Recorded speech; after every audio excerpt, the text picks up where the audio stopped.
Allah Subhanahu wa Ta'ala meletakkan kejayaan dalam agama dan kegagalan dalam selain agama. Kejayaan tidak terletak dalam kebendaan.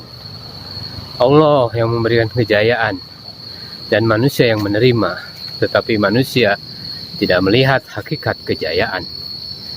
Zahir nampak kejayaan dalam kebendaan, tetapi hakikatnya Allah Subhanahu wa Ta'ala meletakkan dalam amalan-amalan agama. Kejayaan dalam harta benda hanya suatu penipuan.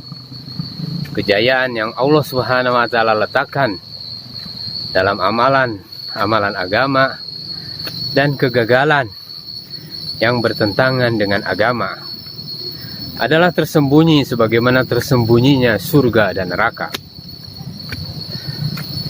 Janji-janji Allah Subhanahu wa Ta'ala tentang amalan-amalan yang baik kita perolehi dari halakah-halakah taklim. Perkara-perkara yang Allah Subhanahu wa Ta'ala sembunyikan dalam amalan sholat, puasa, takwa, dan lain-lain memberi kejayaan di dunia dan di akhirat. Dalam korek api tersembunyi api. Di belakang api tersembunyi nasi biryani untuk 5.000 orang. Juga tersembunyi satu gudang dan berjuta-juta rupiah harta benda yang akan musnah. Begitu juga jika anggota kita dapat digunakan untuk mengikuti kehendak Allah dengan betul, maka di belakang mereka tersembunyi janji-janji Allah di surga, bidadari dan sebagainya. Jika seseorang mati tanpa iman, kehidupan di neraka ditetapkan selama-lamanya. Semua kehidupan selepas kita mati, semuanya tersembunyi. Itulah yang dinamakan iman bil ghaib. Harta benda seperti lipan atau anggur dalam kaca tidak dapat memberi manfaat atau mudarat. Oleh karena manusia tidak dapat melihat kejayaan dalam amalan, maka manusia berusaha untuk kebendaan. Jika manusia itu baik, walaupun dia dalam kemiskinan, maka ia berjaya. Apa itu amalan agama? Kita amalkan perintah Allah, mengikuti cara Rasulullah Sallallahu Alaihi Wasallam.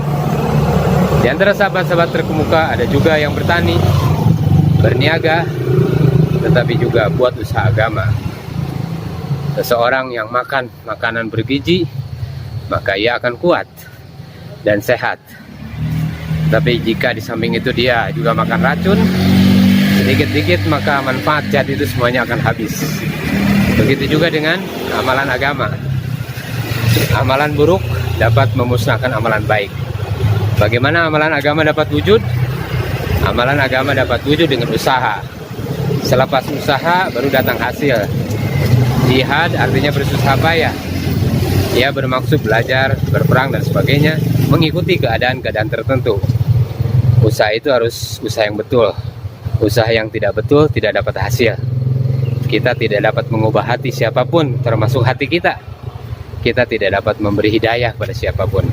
Hidayah dapat diperoleh dengan usaha yang diberi petunjuk oleh Rasulullah SAW. Allah Subhanahu wa Ta'ala akan memberi hidayah pada hati yang ingin hidayah. Nah, usaha kita adalah untuk mendapatkan hidayah, tetapi untuk memberi hidayah adalah kuasa Allah Subhanahu wa Ta'ala. Segala hasil akan datang melalui usaha. Bila kita berusaha, bantuan Allah Subhanahu wa Ta'ala akan datang dan agama akan hidup. Tetapi cara yang digunakan adalah cara Rasulullah Sallallahu Alaihi Wasallam dan sahabat radhiyallahu anhum. Jika tidak, maka hidayah dan kejayaan tidak akan datang. Oleh karena itu, siap atas perkara ini, kita korban untuk usaha atas hidayah. Semua bersedia.